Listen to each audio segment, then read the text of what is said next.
ఏంటే నీ ధైర్యం? నేనే నా ధైర్యం, నేనే నా ధైర్యం, నేనే నా ధైర్యం. నా నిజాయితీయే నా పొగరు, నా మంచితనమే నా ఆయుధం. నీ ఎదురుగా నిలబడ్డం కాదు, నిన్ను ఓడిస్తాను. ఆ రోజు జంతికలు చెకోడీలే కదా అని అమ్ముకోనివ్వాల్సింది. అది కాక ఆ తర్వాత ఏదో చిన్న హోటలే కదా తను పెట్టుకుంది, పోనీలే వదిలేద్దామని వదిలేయాల్సింది. నేను నీ జోలికి రాకుండా ఏదో లోన్కి అప్లై చేసుకుంటే అది కూడా వద్దని దానికి అడ్డుపడ్డావు. మావయ్య, బయట ఏదో గొడవ జరుగుతున్నట్టు అనిపిస్తుంది. అవునల్లుడు, బయట ఏవో పెద్ద పెద్ద సౌండ్లు వినిపిస్తున్నాయి. పద వెళ్ళి చూద్దాం. నా హోటల్ని నడుపుకొనివ్వకుండా నాకు అడ్డుపడి నువ్వు చాలా పెద్ద తప్పు చేశావు. నన్ను రెచ్చగొట్టి మహాపాపమే చేశానని నువ్వు అనుకునేలా నేను చేస్తాను. ఏంటి ఈ శకుంతలతోనే ఛాలెంజ్ చేస్తున్నావా? నాతో పెట్టుకుని మహామహులే మట్టి కరిసిపోయారు, నువ్వెంత?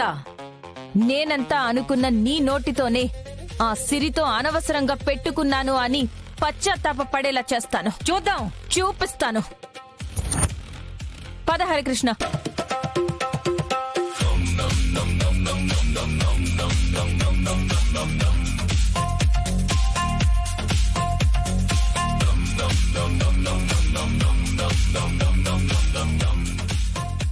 హర్ష, ఏమైంది? ఏం లేదు సార్, శకుంతల గారికి పోటీగా మా అక్క క్యాంటీన్ కాంట్రాక్టర్ కోసం అప్లికేషన్ ఇచ్చింది.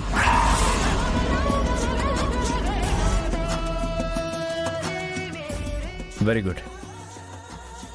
శకుంతల గారికి ఎవరూ పోటీ రారనుకున్నాను, కానీ మీ అక్కకి ధైర్యం ఎక్కువే. ఎందుకంటే ఆత్మాభిమానం ఎక్కువ. ఆ విషయం నాకు తెలుసు. సహాయానికి వెలకట్టానని చెక్కు తీసుకొచ్చి వెనక్కి విసిరేసినప్పుడే ఆమె ఆత్మాభిమానం నాకు అర్థమైంది. బట్ ఏదేదైనా సరే, ఈ క్యాంటీన్ కాంట్రాక్ట్లో ఎవరైతే హైజీనిక్గా టేస్టీగా ఫుడ్ చేస్తారో వాళ్ళకే కాంట్రాక్ట్ వస్తుంది. సో మీ అక్కని చాలా టేస్టీగా అండ్ హైజీన్గా ఫుడ్ ప్రిపేర్ చేయమని చెప్పు. మా అక్క వంట టేస్ట్ చూస్తే ఖచ్చితంగా మా అక్కకి ఈ కాంట్రాక్ట్ ఇస్తారు సార్. సరే, వెయిట్ అండ్ సీ, అది కూడా చూద్దాం.